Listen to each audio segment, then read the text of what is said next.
तो क्या खाओगी? कुछ भी मंगा लो, पर जल्दी, बहुत भूख लगी है। वो पनीर के पराठे बोल दूं? क्या? नहीं बाबा, बिल्कुल नहीं, ये भी कोई खाने की चीज है? हाँ, हम तो यही खाते हैं। क्यों, क्या हुआ? कुछ नहीं, अब तुम्हें खाना है तो खाओ, मैं तो नहीं खाऊंगी। अच्छा, तो तुम क्या खाओगी फिर? मैं अपने लिए मेन्यू में देखकर खुद ही कुछ ऑर्डर कर दूंगी। फिर वैशाली ने वेटर को आवाज लगाई और अपने लिए एक पिज्जा और कोल्ड ड्रिंक का ऑर्डर किया, जबकि अमृत ने वेटर से 2 पनीर के पराठे का ऑर्डर किया। फिर वेटर के जाने के बाद, तुमने फिर से पिज्जा ऑर्डर कर दिया? हाँ, तो तुम्हारे ये तेल से भरे पराठों से तो अच्छा ही है ना। और वो तुम क्या पीते हो? हाँ, छाछ। छी, कितना गंदा सा टेस्ट होता है उसका। तुम भी ना, तुम शहर वाले लोगों को कभी मक्खन, घी और छाछ की ताकत समझ में नहीं आएगी। ओ हेलो मिस्टर अमृत, मुझे नहीं चाहिए ये ताकत वाकत। अरे मुझे लड़ना थोड़ी है किसी से। ठीक है बाबा, तुम्हें जो अटर पटर खाना है खाओ, मैं नहीं रोकूंगा तुम्हें।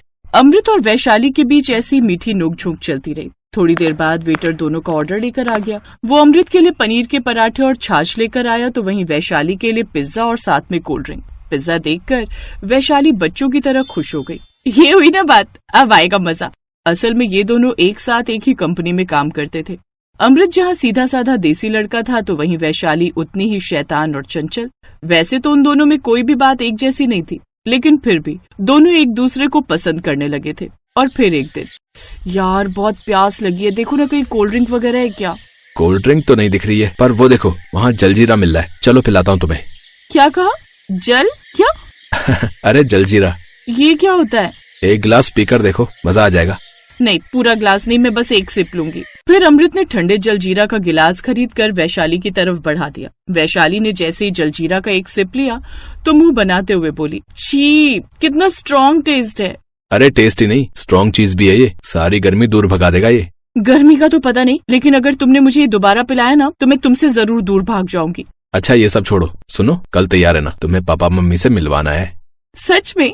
वैशाली और अमृत एक दूसरे से शादी करना चाहते थे और आखिरकार अमृत वैशाली को अपने माँ बाप से मिलवाने वाला था। अगले दिन अमृत ने अपने पिता किशन और माँ मंगला से वैशाली को मिलवाया। किशन और मंगला को वैशाली बहुत पसंद आई और फिर कुछ दिन बाद धूमधाम से दोनों की शादी हो गई। वैशाली, कल तुम्हारी पहली रसोई की रस्म निभाएंगे, तो तुम्हें कुछ अच्छा सा बनाना आता है ना? अरे आप फिक्र मत करो मम्मी जी, मुझे सब बनाना आता है। लो, ये तो बहुत ही अच्छी बात हो गई।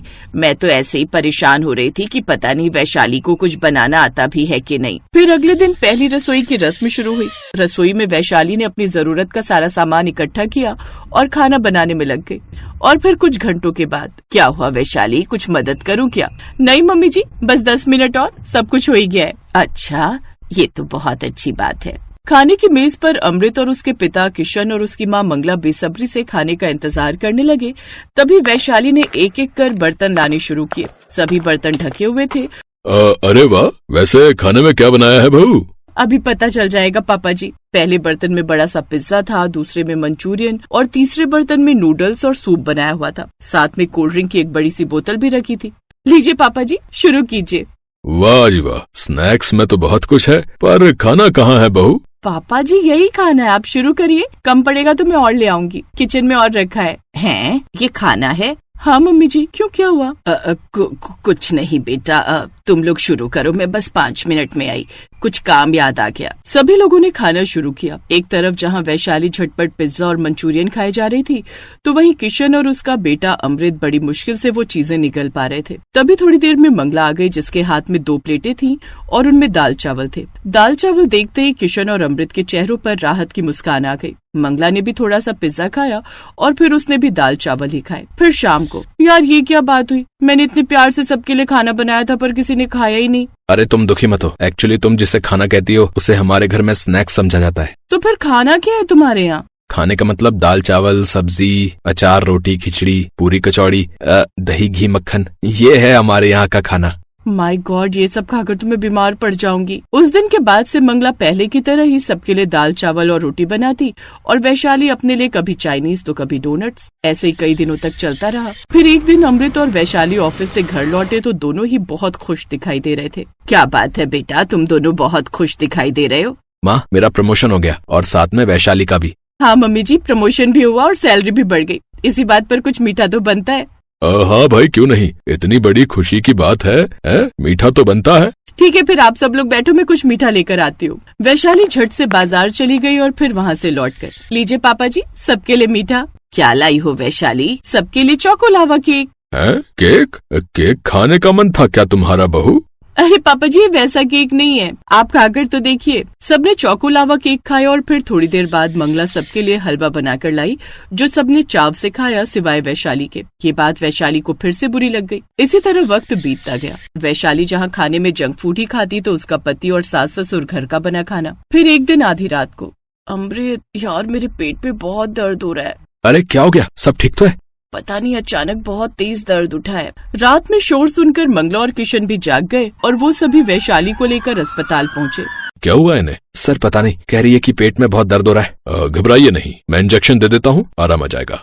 इंजेक्शन की वजह से वैशाली को थोड़ा आराम मिला और वो सो गई। उधर डॉक्टर ने अमृत को अपने पास बुलाया। देखिए, मुझे इनके कुछ टेस्ट करवाने पड़ेंगे क्योंकि मुझे ये मामूली दर्द नहीं लग रहा है। ठीक है सर, जैसा आप कहें। अगले दिन वैशाली के टेस्ट की रिपोर्ट्स आ गईं और फिर जैसा मुझे डाउट था वही हुआ। इनके लिवर में इन्फेक्शन है, वो भी बहुत ज्यादा। कुछ बाहर का खाती हैं क्या? हाँ डॉक्टर साहब, पिज्जा, बर्गर, तला भुना, फ्राइज और कोल्ड ड्रिंक पर ही तो जिंदा है ये तो बहुत गड़बड़ है। सीधा दाल चावल और खिचड़ी पर आ जाओ वैशाली, यही तुम्हारे लिए सही रहेगा। सर पर मैं ये सब खाकर जिंदा कैसे रहूंगी? ये सब खाकर ही जिंदा बच पाओगी, समझी? डॉक्टर ये कहकर वहाँ से चले गए। उस दिन पहली बार मंगला ने वैशाली पर गुस्सा किया। अब तुम वही खाओगी जो मैं तुम्हें खिलाऊंगी, समझी? बस अब आगे कोई जिद नहीं। सही कहा, आज से इसका पिज्जा सब बंद। उस दिन के बाद से मंगला वैशाली को दाल चावल और खिचड़ी खिलाने लगी। शुरुआत में वैशाली घर के सीधे साधे खाने को देखकर मुंह बनाती, पर धीरे धीरे वैशाली को देसी खाना अच्छा लगने लगा और फिर तो वो खुद ही सबके लिए दाल चावल और रोटी सब्जी बनाने लगी। और इस तरह कुछ ही दिनों में वो पूरी तरह से ठीक हो गई।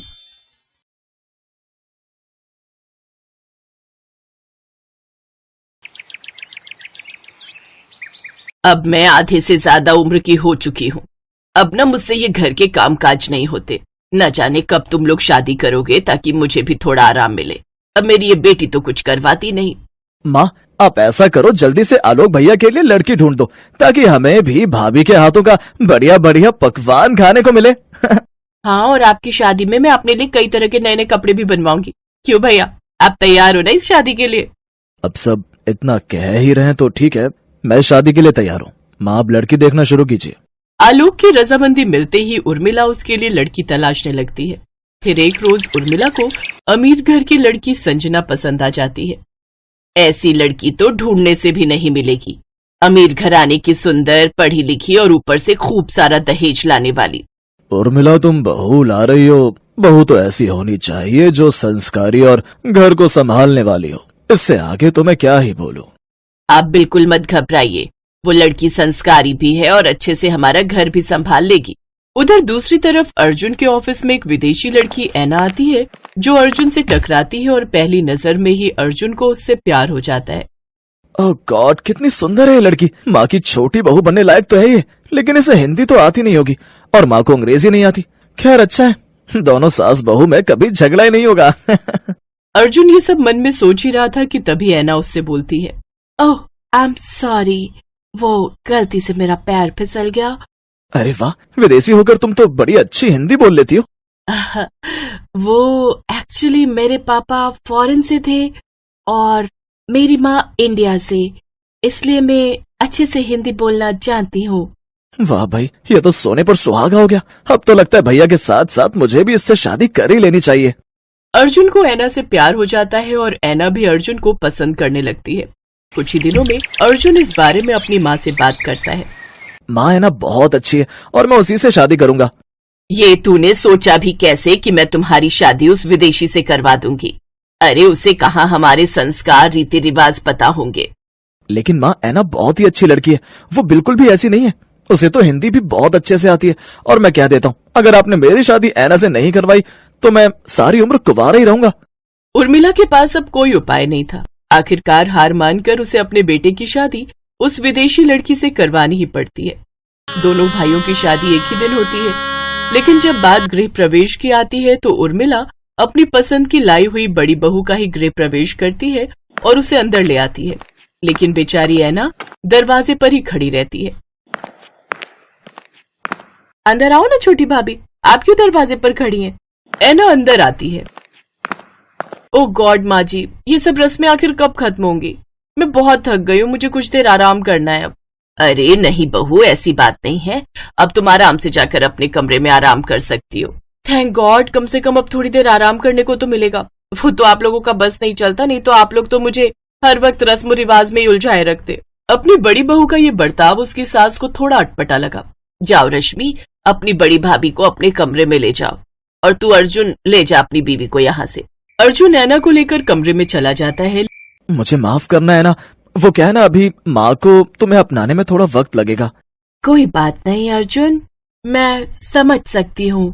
ऐना भले ही दिखने में विदेशी थी, लेकिन उसका दिल बिल्कुल हिंदुस्तानी था। वो अपने से बड़ों का आदर करना खूब अच्छे से जानती थी। अगले दिन देशी और विदेशी बहुओं की पहली रसोई होती है। वो दोनों ही सुबह तैयार होकर हॉल में आती हैं। आ मेरी प्यारी संजना बहू, आज तुम्हारी पहली रसोई की रस्म है, और मैं चाहती हूँ कि तुम ऐसा कुछ बनाओ कि उसके स्वाद के आगे ये विदेशी बहू फीकी पड़ जाए। वैसे भी इसे कुछ खास तो बनाना आता होगा नहीं, तो फिर तुम ही अपनी पहली रसोई में छा जाओ। क्या कहा आपने? खाना, और वो भी मैं? शायद आप भूल रही हैं माँ जी, मैं एक अमीर घर की लड़की हूँ, और मैंने अपनी जिंदगी में मैगी के अलावा कभी कुछ नहीं बनाया। मेरे घर पर शेफ है ये सब करने के लिए। आप जैसे मिडिल क्लास फैमिली से नहीं है मेरे पापा। अरे बहू, ऐसा क्यों कह रही हो? अपनी पहली रसोई की रस्म के लिए लड़कियां हमेशा उतावली रहती हैं, और तुम हो कि मना कर रही हो। उफ, आप ना मेरे पीछे ही पड़ गई हैं। अच्छा ठीक है, मुझे जो भी आता होगा मैं बना देती हूँ। और तू फिरंगन, जाकर देख ले कैसे बनता है खाना, क्योंकि इंडियन खाना बनाना तो तुझे आता नहीं होगा। संजना रसोई में चली जाती है, फिर ऐना भी रसोई में चली जाती है। ये फिरंगन तो ऐसे रसोई में गई है जैसे ये भारतीय खाना बना ही लेती होगी। बस ये आज मेरी रसोई को तहस नहस ना कर दे। कुछ देर बाद दोनों बहुएं टेबल पर अपनी पहली रसोई का खाना परोसती हैं, जहां बड़ी बहू मैगी लेकर आती है और खुद ही खाने बैठ जाती है। अरे बहू, ये क्या, इतनी देर में तुमने ये मैगी बनाई है, और ऊपर से उसे भी तुम खुद ही खा रही हो।